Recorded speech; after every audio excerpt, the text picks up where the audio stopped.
Welcome to our deep dive today. We're going to be tackling the FCA Wind Down Plan.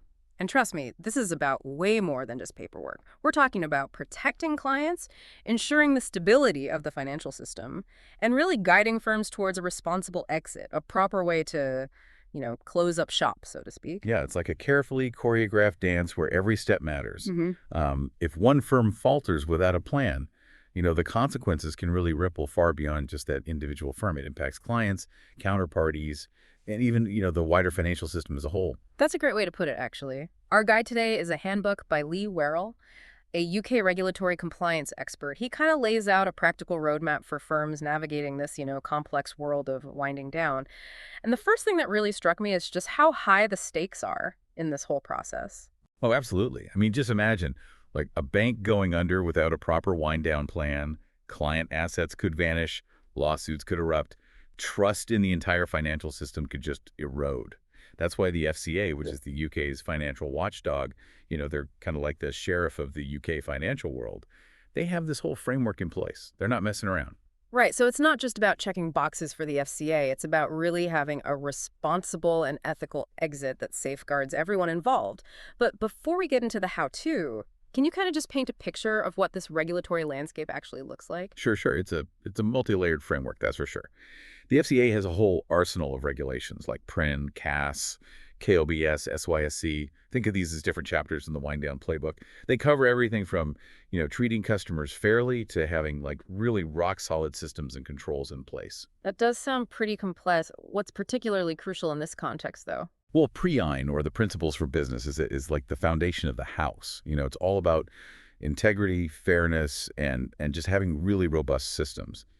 It's basically the ethical compass guiding the entire wind down process. So PIN kind of sets the stage for like the ethical and operational standards, and then CAS, COBS, and SYSC come in and provide more specific rules. Exactly.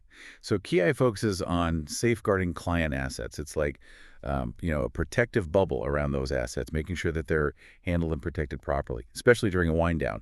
COBS, or the conduct of business, make sure that firms are continuing to treat customers fairly, communicating clearly, handling complaints properly, even as they're winding down. You don't get to just slack off on customer service just because you're closing up shop.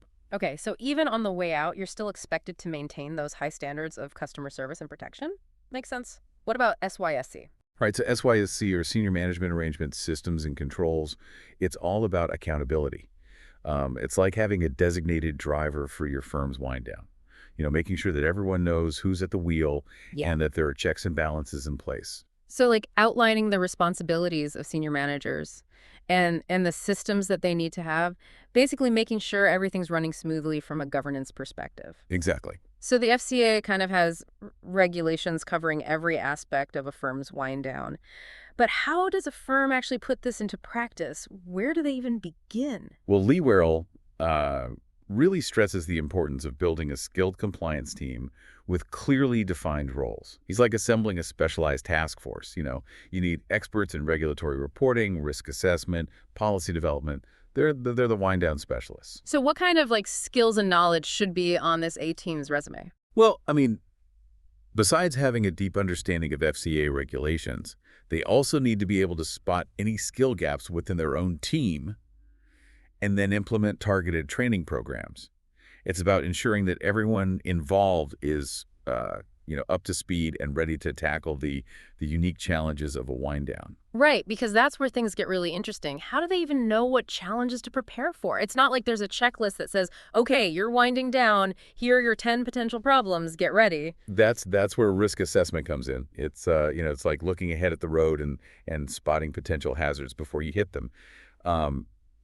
The handbook highlights specific risks that firms really need to consider. So it's like a preemptive strike against compliance disasters. What kind of like risks are we talking about here? Well, think about the potential disruptions to clients, accounts being transferred, communication breakdowns, access to services being interrupted. These are all things that could cause like major headaches if they're not handled properly. And that ties back to what we discussed earlier, right? Like treating customers fairly and maintaining clear communication throughout the entire process. Exactly, exactly. And it's not just client disruption. There's also the potential for operational hiccups. Imagine like system failures, staff shortages, difficulties in transferring assets. These can all, throw a wrench in the works if you're not prepared. Right. So it's like having a backup plan for your backup plan. hmm What other risks are on the radar? Well, financial instability is a big one.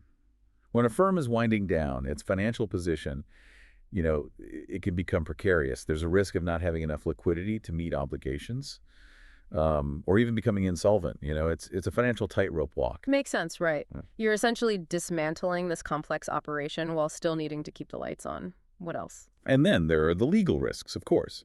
Winding down often involves complex contractual obligations, potential disputes with counterparties, and of course, ensuring compliance with all applicable laws and regulations. I mean, it's a legal minefield, and you really need to tread carefully. Okay, so we've got client disruption, operational challenges, financial instability, legal issues. It's a lot. Do firms just cross their fingers and hope for the best at this point? No, not at all.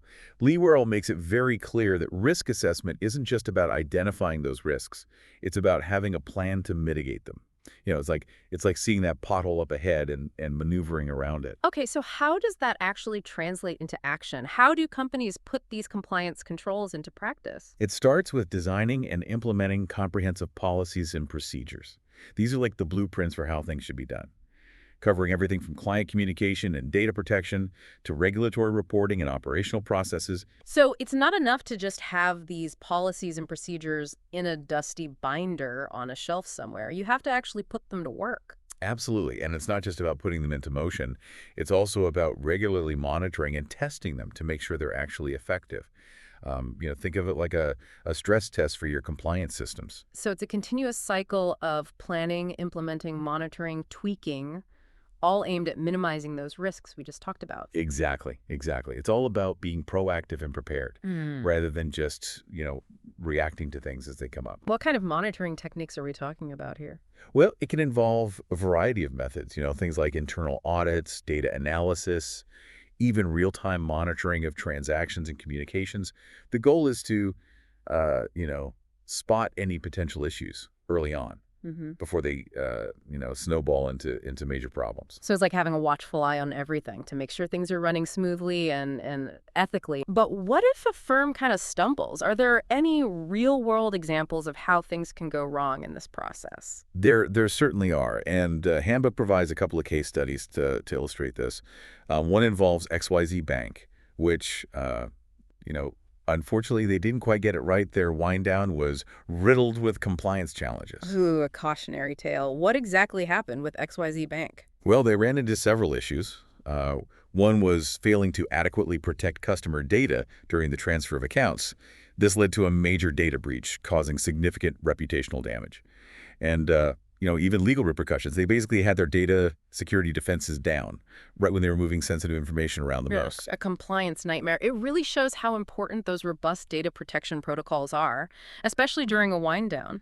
Absolutely. Yeah. They also stumbled when it came to treating customers fairly. They failed to provide clear and timely communication about the wind down, leaving customers feeling confused, frustrated, ultimately betrayed.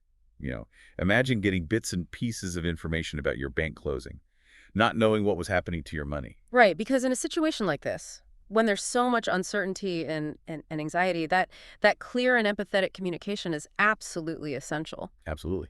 And then to top it off, XYZ Bank struggled to meet their regulatory reporting obligations. They missed deadlines, submitted inaccurate information, and generally weren't as transparent with the FCA as they should have been. They basically failed on all fronts. So XYZ Bank kind of ticked off all the boxes of what not to do during a wind down. This really drives home the point that compliance isn't just about following rules. It's about, protecting people and maintaining the integrity of the system. And as we see here, the consequences of noncompliance, they can be far more costly than any initial savings from cutting corners. Precisely. But it's not all doom and gloom. The handbook also features ABC Financial Institution, and this is a shining example of how to do things right. Okay, let's hear about ABC Financial Institution. What set them apart? Well, from the outset, they were very proactive about risk assessment, spotting potential problems before they even arose. They also made clear and consistent communication a top priority, both with the FCA and their clients. They were basically an open book throughout the entire process. That's a far cry from the radio silence we saw with XYZ Bank. What else did they do well? ABC Financial Institution also had really strong governance in place with, clear roles and responsibilities for everyone involved in the wind down. Everyone knew their part, who was responsible for what. So they were organized from top to bottom, which led to, a smoother and more compliant wind down. Precisely. Their case study really shows how crucial planning, transparency, and just a commitment to doing things right are in this process. It's encouraging to see that even with all of these complexities, it is possible to wind down in a way that upholds those ethical standards and protects everyone involved. Absolutely. And it demonstrates that even in challenging circumstances, compliance can be a guiding force for success, not a burden. All right, so we've seen both sides of the coin, what to do, what not to do. But let's kind of shift gears a bit and focus on what comes next. What are the essential first steps firms need to take to make sure they're on the right track? Well, as Lee Werrell points out, the first step is a thorough assessment of the current situation. It's about, taking a deep dive into the firm's operations, reviewing all relevant documents, agreements, getting a clear understanding of its obligations and potential liabilities. So kind of like taking inventory before you start packing up. Exactly. And it's not just about identifying what's there. It's also about spotting potential risks or compliance issues that might, pop up during the wind down itself. Essentially like doing a pre-mortem on the wind down, trying to anticipate those potential pitfalls. What comes after that initial assessment?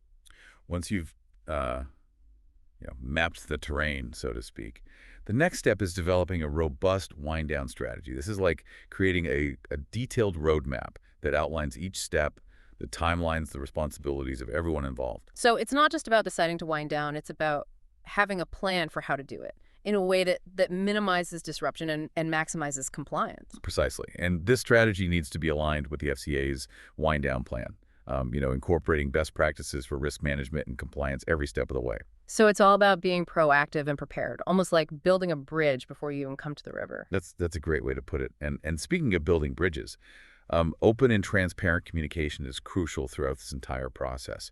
Firms need to engage with regulators like the FCA, keep them informed about their progress. They also need to be upfront with key stakeholders, such as investors, clients, and employees. So keep everyone in the loop, manage expectations along the way. That transparency really helps build trust, especially in a situation where, there's bound to be some uncertainty. Exactly. Open communication can go a long way in preventing misunderstandings, addressing concerns, and just making sure everyone feels informed and included in the process. All right, so communication is key. What else should firms be focusing on during this phase? Well, it's also a good time to review and update those all-important policies and procedures, those detailed blueprints we keep mentioning. They might need some tweaking to specifically address, wind down requirements. So make sure they're fit for purpose for this particular journey. Exactly. And once they're updated, it's important to communicate those changes to everyone involved. And even provide training if needed. You want to make sure everyone's on the same page and understands their roles and responsibilities. Okay, so updated communications, reviewed policies and procedures. What about those risks that we identified earlier? Oh, of course. Effective risk management remains absolutely crucial throughout the entire wind down. Remember those potholes we talked about? Well, now it's time to swerve around them by putting those, mitigation strategies into action. So how do firms actually do that? It starts with regularly monitoring and reviewing the risk management framework. Yeah. This could involve, gathering data, analyzing trends, and conducting periodic risk assessments. The goal is to stay ahead of any potential problems. Yeah. And take corrective action before those risks escalate. It's about being vigilant and proactive, constantly scanning the road ahead for those potential hazards. But what if a risk actually materializes? Is it all about damage control at that point? Not necessarily. A good risk management plan should include contingency plans. These are predefined steps to take if certain risks actually do occur. Think of it like having a fire drill for various compliance scenarios. So you're essentially preparing for the worst while hoping for the best, a bit like packing an umbrella even if the forecast looks sunny. Exactly. You want to be prepared for anything that comes your way. Speaking of preparation, what about the regulatory side of things? Does the reporting just stop once a firm decides to wind down? Not at all. Oh. Compliance reporting remains critical throughout the entire process. Firms need to continue submitting all required information to the FCA and other regulatory bodies, just as they would during normal operations. So Maintaining that transparency and accountability right up until the very end. It's not like a get out of jail free card just because you're closing up shop. Exactly. And it's not just about, sending in the reports. It's also about keeping meticulous records of all compliance activities and documentation. This serves as evidence that the firm has fulfilled its obligations. And it can be, invaluable in the event of any future audits or inquiries. So it's like keeping a detailed logbook of every step taken during the wind down. That way, if anyone ever asks, you can show them exactly what happened and why. Precisely. Yeah. And it's not just about the firm itself, right? What about the employees? Winding down often involves tough decisions, including potential redundancies. Right. There's a human side to all of this that can't be overlooked. Absolutely. If employee redundancies are necessary, firms need to handle them with sensitivity and in full compliance with employment law. They need to, explore options for redeployment within the organization or provide support for employees in finding new opportunities. So it's about treating people with dignity and respect, even as the firm is closing its doors. Exactly. A responsible wind down isn't just about, protecting finances. It's about taking care of people too. So to recap, we've talked about assessing the situation, developing a strategy, communicating effectively, reviewing policies and procedures, managing risks, reporting diligently, even handling those employee transitions with care. It's a lot to consider. It is a lot, but, Right. remember, there's help available. Lee Werrell and his firm, compliance consultant, they're experts in this field. They can provide guidance and support to firms every step of the way. That's great to know. So for our listeners who might be, involved in a wind down or even just curious about this process, reaching out to experts like compliance consultant could be invaluable. It's like having a seasoned guide to help you navigate this complex terrain. Absolutely. Having expert guidance can make all the difference in ensuring a smooth, compliant, and ultimately successful wind down. And that brings us to the end of part one of our deep dive into the FCA Wind Down Plan. We've covered a lot of ground, from the high stakes involved to the essential steps for compliance. Yeah, we've explored the regulatory landscape, the importance of risk assessment, Yeah. and the intricacies of implementing those effective controls. We even examined, real-world examples of what can go right and what can go wrong in this process. But our journey isn't over yet. In part two, we'll delve even deeper into the world of compliance monitoring and surveillance, exploring the tools and techniques that firms can use to stay ahead of the curve and ensure that everything is running smoothly. Yeah, we'll also discuss the importance of internal audits and reviews, and examine the best practices for responding to those often dreaded regulatory inquiries from the FCA. Because let's face it, they're bound to happen at some point. So stay tuned for part two, where we'll continue to unravel the complexities of the FCA Wind Down Plan. Until then, take a moment to reflect on what we've discussed today. What stood out to you? What questions does this raise about your own work or the industry as a whole? There's always more to learn and explore in the world of compliance, and we hope this deep dive has given you a solid foundation to build upon. Welcome back to our deep dive into the FCA Wind Down Plan.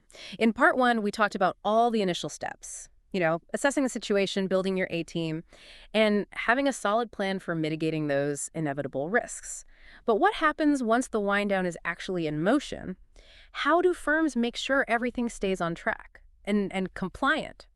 Well, that's where the ongoing work of compliance monitoring and surveillance comes in. Think of it as like a continuous health check on your wind down process. And remember, the FCA isn't just, passively observing. They expect firms to be proactive in demonstrating their compliance every step of the way. So it's not enough to just avoid getting caught doing something wrong. You need to actively prove that you're doing things right. It's almost like showing your work on a math test. You need to demonstrate the process, not just the final answer. That's a great analogy, and that's where compliance monitoring and surveillance come in. They're the tools that allow firms to demonstrate that they're meeting their obligations and managing risks effectively. Okay, so let's break this down a bit. What exactly does compliance monitoring look like in practice? Well, it all starts with a solid governance framework. That means having clear roles and responsibilities for everyone involved in the wind down, as well as, implementing those policies and procedures we talked about earlier. It's about establishing a culture of compliance. From the top down. So, setting the stage for effective monitoring. You need the right structures and processes in place to ensure that everyone knows what they're supposed to do. and how to do it compliantly. Exactly. And once you have that foundation in place, you can develop a comprehensive compliance monitoring program. This program should include, regular assessments, testing, and reviews of all your key processes, systems, and controls. Think of it like, a regular checkup with your doctor. You're making sure everything is running smoothly and catching any potential problems early on. Okay, so you're kind of creating this custom fit monitoring program for each firm, addressing its unique risks and challenges as it goes through this wind down process. But monitoring sounds like it could be a pretty passive activity. What about surveillance? Is that just another word for monitoring, or is it something different? Surveillance is more targeted. Yeah. It's a specific type of monitoring that's all about detecting potential misconduct. It's like having a security camera focused on the most sensitive areas of your operations. You're keeping a close eye on market activities, transactions, even internal communications to spot any red flags that might indicate things like, market abuse, insider trading, or other shady dealings. So it's like having a detective on the case, looking for any clues that something might be amiss. Exactly. Yeah. And just like with real detectives, technology plays a big role these days. Firms are using increasingly sophisticated tools to monitor trading activity, flag suspicious transactions, and even analyze communications for keywords or patterns that might suggest wrongdoing. It's like having a digital detective working behind the scenes. It sounds like we're entering the realm of like algorithms and artificial intelligence here. Is AI taking over the compliance world? Well, AI is definitely becoming a powerful tool, especially when it comes to analyzing vast amounts of data. But human expertise is still absolutely crucial. Compliance officers need to be able to, interpret the findings, investigate potential issues, and make those judgment calls about whether further action is needed. So it's not a case of humans versus machines. It's more like humans and machines working together to create a truly effective surveillance system. It's almost like having Sherlock Holmes teaming up with a supercomputer. I like that. And it's important to remember that surveillance isn't just about, catching the bad guys. It also acts as a deterrent. When employees know that their activities are being monitored, they're less likely to engage in risky or unethical behavior in the first place. Right. It's like that old saying, an ounce of prevention is worth a pound of cure. By having a robust surveillance system in place, firms can create that culture of compliance and reduce the likelihood of misconduct in the first place. Exactly. And it's not just about preventing internal problems either. Surveillance can also help firms avoid getting caught up in external schemes or scams. Think of it like having a security system that protects you from both internal and external threats. Okay, so we've covered monitoring and surveillance, the tools firms use to keep their wind down on track and compliant. But what about taking a closer look at the process itself?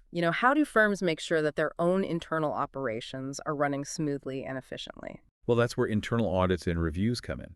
They're like giving your house a deep clean. You're making sure everything is in order and functioning as it should be. So it's like having a fresh set of eyes examine the wind down process, looking for any areas that might need improvement or adjustment. It's a chance to step back and see the forest for the trees. Exactly. And these internal audits shouldn't be seen as a punishment. They're an opportunity to identify weaknesses, address potential issues, and ultimately, strengthen the firm's overall compliance posture. Okay, but who's actually like conducting these audits? Is the same compliance team that's responsible for the day-to-day monitoring and surveillance? It can be, but it's often more effective to bring in an independent team, either from within the firm or even an external auditor. This brings a fresh perspective and ensures that the audit is truly objective. Think of it like having a guest inspector come in and give you an honest assessment of your home. They're not afraid to point out the dust bunnies in the corner. I like that analogy. So you're getting an unbiased view of how things are really going. But what happens like once the audit is complete? Is it just a case of, filing the report and moving on? Not at all. The findings of an internal audit should be, documented, shared with the relevant stakeholder, and most importantly, acted upon. The audit report should include, specific recommendations for improvement, and the firm should have a clear process for implementing those recommendations and tracking their progress. So it's a continuous improvement cycle. You identify the weaknesses, you fix them, Right. and then you check again to make sure those fixes are working. It's like this constant process of fine-tuning. Exactly. What are some of the key areas these audits like focus on? Well, regulatory compliance is obviously a top priority.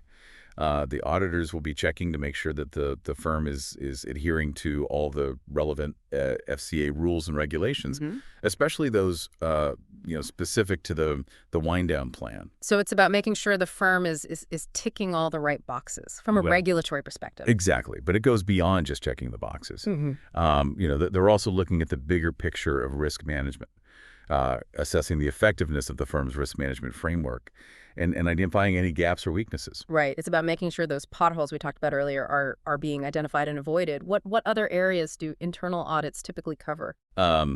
Operational efficiency is another key focus. Auditors are looking at how smoothly and effectively the wind down is being executed. They'll identify any bottlenecks or areas where processes could be streamlined. Yeah. It's about ensuring that resources are being used electively, and that the wind down is on track to be completed in a timely and efficient manner. So internal audits provide this chance for firms to take a step back, see the bigger picture, and identify ways to improve the process. It's like a pit stop during a race where you check the car, make adjustments, and then you get back on track ready to finish strong. But what about external scrutiny? How do firms handle those often dreaded inquiries from the FCA? Well, those inquiries are a fact of life for any regulated firm, Hmm. and they can feel especially daunting during a wind down when the stakes are already high. Yeah. But the key is to approach them with a calm, proactive, and transparent mindset. So it's not about panicking and trying to hide things. It's about, facing the music and cooperating fully. Exactly. The FCA's goal isn't to punish firms, Yeah. but rather to ensure the stability and integrity of the financial system as a whole. And by being open and cooperative, Mhm. firms can actually build trust and credibility with the regulator. Okay, but what are some practical things firms can do to prepare for and respond to these inquiries? Well, first, have a designated point of contact. Yeah. Someone who's responsible for liaising with the FCA Yeah. and handling all communication related to the inquiry. This ensures that everything is handled efficiently. Yeah. And that there's a clear chain of command. It's like having a dedicated spokesperson who Yeah. can act as the liaison between the firm and the regulator. So you've got your spokesperson in place. What else? You also need a reliable system for gathering and preserving relevant documentation. Remember all those meticulous records we talked about earlier? Well, they become incredibly important when responding to an FCA inquiry. Right. It's about being able to provide the FCA with the information they need when they need it. You don't want to be scrambling to find documents or trying to piece together information after the fact. Exactly. And it's not just about handing over existing documents. You might need to conduct internal investigations to gather additional information or clarify certain details. It's about being proactive and thorough in your response. So no hiding under the rug or hoping that things will just blow over. It's about transparency and honesty. Absolutely. Trying to conceal information or mislead the FCA, it will only make matters worse. Remember, they're the detectives in this scenario, and they're good at what they do. Okay, so transparency and honesty are key. But what happens if an inquiry uncovers a problem, a potential issue, or even a breach of regulations? Well, that's when things can get a bit more complicated. But even then, the best approach is to be upfront about it, take corrective action, and show that you're committed to learning from the experience. So acknowledge the mistake, fix it, and make sure it doesn't happen again. Exactly. Yeah. And be open to feedback from the FCA. They have a wealth of experience and expertise, and their insights can be invaluable in improving your compliance processes going forward. It's about seeing these inquiries not as punishments, but as opportunities for growth and improvement. All right, so we've talked about monitoring and surveillance, internal audits, and even those sometimes dreaded regulatory inquiries. It seems like there are a lot of moving pieces when it comes to winding down a firm compliantly. There certainly are, and it can feel overwhelming at times. But remember, the FCA's wind down plan is ultimately about ensuring a smooth and orderly exit that protects everyone involved. the firm, its clients, and the financial system as a whole. By focusing on these compliance essentials, firms can, minimize risks, maintain the integrity of the system, and navigate this complex process successfully. So we've covered a lot of ground in this part of our deep dive. We've explored the ongoing processes of monitoring and surveillance, talked about the value of internal audits and reviews, and even discussed how to handle those inquiries from the FCA. Yeah, we've emphasized the importance of, proactive measures, transparent communication, Yeah. and a commitment to continuous improvement throughout the wind down process. But there's still one crucial piece of the puzzle we haven't discussed yet, the meticulous world of compliance reporting and documentation. That's where we'll pick up in part 3 of our deep dive. Yeah, we'll explore the importance of proper record keeping, understanding those specific reporting obligations, and ensuring that all documentation is retained and managed appropriately. Because even though a firm is winding down, its compliance responsibilities don't end overnight. So stay tuned for the final part of our journey into the world of FCA Wind Down Plan compliance. We'll tie everything together and provide some key takeaways to help you navigate this complex landscape. Until then, think about how these compliance essentials we discussed apply to your own work or the industry you're interested in. What steps can you take to ensure that you're approaching compliance proactively and responsibly? Welcome back to the final part of our deep dive into the FCA Wind Down Plan. We've covered a lot of ground, from risk assessment to regulatory inquiries, but there's one crucial piece of the puzzle we need to discuss: the meticulous world of compliance reporting and documentation. Yeah, it's an area that often gets overlooked, but it's absolutely essential. It's all about demonstrating that a firm has fulfilled its obligations and conducted the one down responsibly and compliantly. Think of it as creating a comprehensive record of the entire process from start to finish. It's your proof that you did things the right way. Okay, so it's not just about doing things right, it's about being able to prove it. But where do you even begin with all this documentation? It sounds like a potential paperwork nightmare. It can feel daunting. I get that. Yeah. But Lee Werrell really emphasizes the importance of establishing those robust systems and processes from the very beginning. That means having, clear guidelines on what types of records need to be kept, how they should be formatted, and where they should be stored.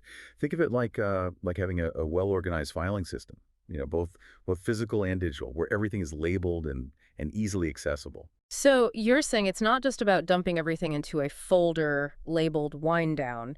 You need to be strategic about what you keep, how you organize it, and how you ensure its security and accessibility. Exactly. Now, what kinds of records are we talking about here? What should firms be meticulously documenting throughout this process? Well, it probably starts with all those policies and procedures we discussed earlier, right? Those detailed blueprints for how things should be done. You got it. You need to keep those updated and easily accessible. And it's important to document any changes or updates made, specifically for the wind down. So it's not just about having the policies and procedures, about showing how they were adapted and applied during the wind down. Precisely. And it goes beyond just policies and procedures. You also need to document, key decisions and actions taken throughout the process. Like, meeting minutes, internal memos, records of all communications with the FCA, everything that shows the who, what, when, and why of the wind down process. It's like creating a detailed timeline of everything that happened, from the initial decision to wind down all the way to the final closure of operations. Exactly. And it's not just about what happened. It's about why it happened. You need to document the rationale behind those decisions, the options that were considered, and the reasons for choosing a particular course of action.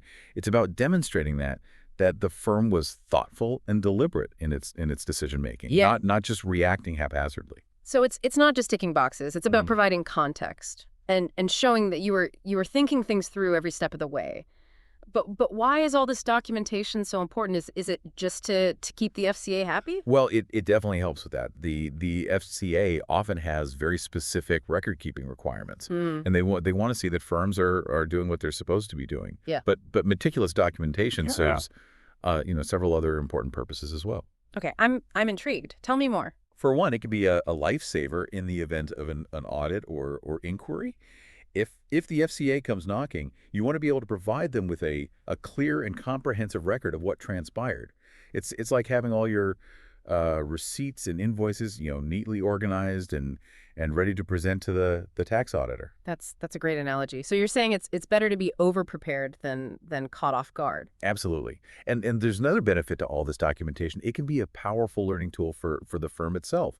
By reviewing records of past wind downs, firms can identify what worked well, what could have been done better, and ultimately improve their processes for future wind downs, like having a detailed lessons learned document that can help you avoid making the same mistakes twice. So it's not just about satisfying the FCA, it's about learning from experience and getting better over time. That makes a lot of sense. But with everything going digital these days, are paper trails even relevant anymore? That's a great question, and it's something Lee Werrell addresses in the handbook. He stresses that in today's digital world, most records are electronic firms. Firms need to have secure electronic document management systems in place to ensure that records are easily accessible, searchable, and protected from unauthorized access or loss. It's like having a virtual vault for all your compliance records with multiple layers of security and robust backup systems. It sounds like you need a whole IT team just to manage all of this. Is it really that complicated? Well, it depends on the size and complexity of the firm, but data security is definitely a crucial aspect of compliance, especially when you're dealing with sensitive client information. Yeah. You need to be able to demonstrate that you're handling data responsibly and securely, and that you're meeting all the relevant data protection regulations. Okay, so we've covered the importance of documentation, having secure systems in place, and even thinking about data protection. But what about the actual reporting to the FCA? What kind of information are we talking about, and how often do firms need to report it? The specific reporting requirements will vary depending on the firm and the complexity of the wind down. But generally, firms need to keep the FCA informed about their progress and any significant changes or developments. They want to know how things are progressing and whether any unexpected issues have cropped up. So it's about keeping the FCA in the loop, giving them like regular updates, and letting them know if anything out of the ordinary happens. Exactly. And this communication needs to be clear, concise, and accurate. You don't want to overwhelm the FCA with unnecessary detail, but you also want to ensure they have all the essential information to assess the situation properly. Right. It's about striking that balance between being thorough and being efficient.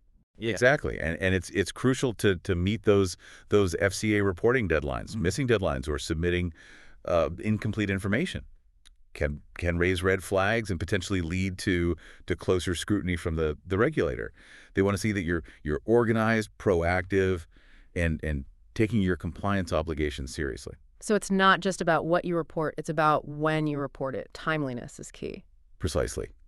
But what about all those records once the wind down is complete? Can firms just shred everything and move on?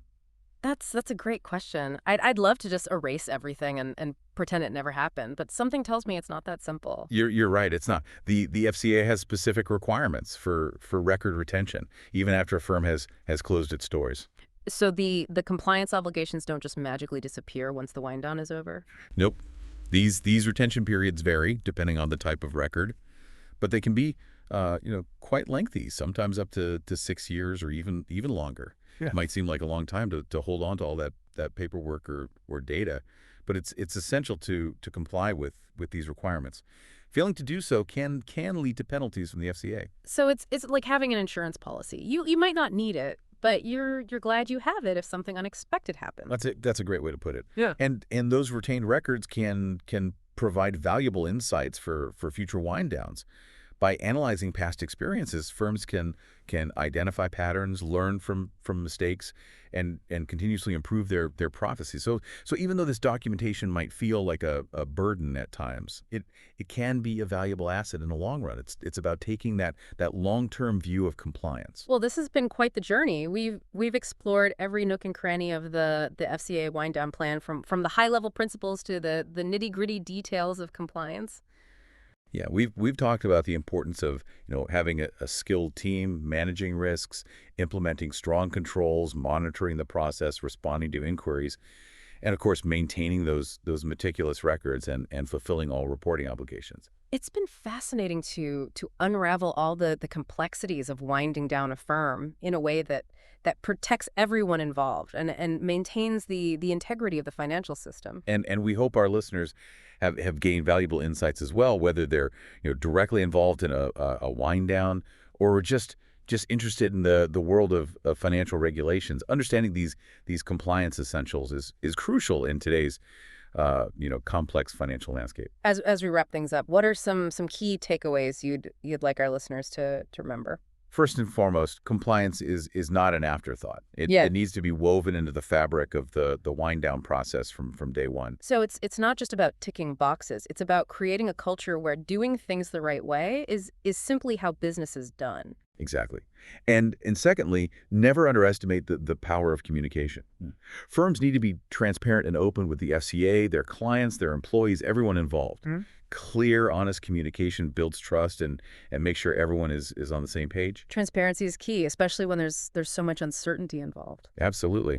And finally, remember that documentation is not the enemy. Those meticulous records might seem like a chore, but they're essential for demonstrating compliance, responding to inquiries, and learning from past experiences. Right. They're a valuable resource, not just a burden. It's like having a detailed map of the territory you've just crossed, which can help guide you on future journeys. That's a great way to put it. And remember, even though winding down a firm is a complex process, there's support available. Experts like Lee Werrell, and compliance consultant, can provide the guidance and expertise you need to navigate this landscape successfully. And on that note, we'll wrap up this episode of The Deep Dive. Thank you for joining us on this exploration of the FCA Wind Down Plan. We hope you found it informative, insightful, and maybe even a little bit entertaining. Remember, compliance isn't just about following rules. Yeah. It's about doing the right thing. It's about protecting people, safeguarding the financial system, and ensuring that even when businesses close their doors, they do so with responsibility and integrity.